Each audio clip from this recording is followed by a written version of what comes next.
1863 সালের 12ই জানুয়ারি কলকাতার দত্ত পরিবারে জন্ম হলো এক বিস্ময়করী বালকের। পিতা ছিলেন বিশ্বনাথ দত্ত এবং মাতা ছিলেন ভুবনেশ্বরী দেবী, এবং সেই বালকটির নাম ছিল নরেন্দ্রনাথ দত্ত। পরবর্তীকালে যে নামটি পরিবর্তন করে রাখা হয় স্বামী বিবেকানন্দ।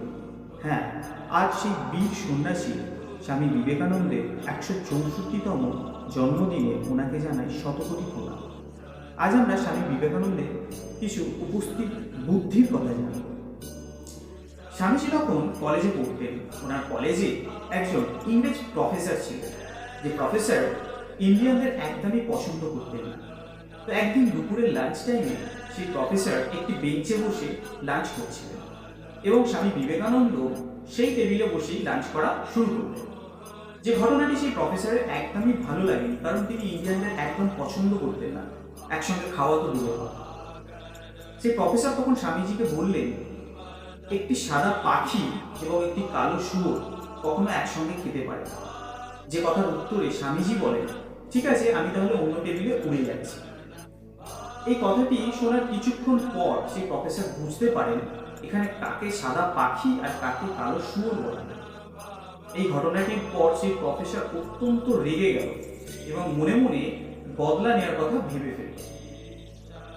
তার পরের দিন হল ভর্তি স্টুডেন্টের মাঝখান থেকে স্বামীজিকে উনি ডাকলেন, ডেকে একটি কোয়েশ্চেন করলেন। কোয়েশ্চেনটি হলো, ধরো তুমি রাস্তা দিয়ে হেঁটে যাচ্ছ, দুটো ব্যাগ পড়ে আছে। দুটো ব্যাগের মধ্যে একটা ব্যাগে আছে জ্ঞান, আর একটা ব্যাগে আছে টাকা। তুমি কোনটিকে বেছে নেবে? তখন স্বামীজি বলল যে আমি টাকার ব্যাগটাই বেছে নেব।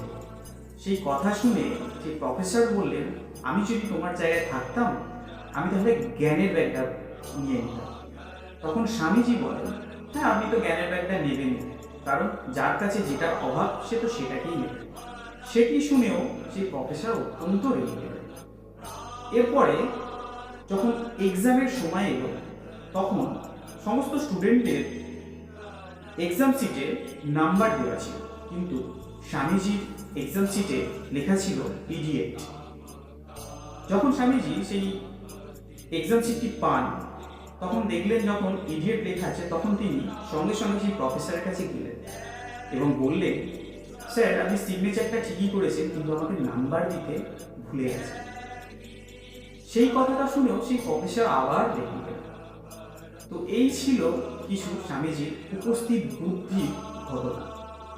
তো আজ সেই বীর সন্ন্যাসী স্বামী বিবেকানন্দের 164তম জন্মদিবসে ওনাকে জানাই শতকোটি প্রণাম।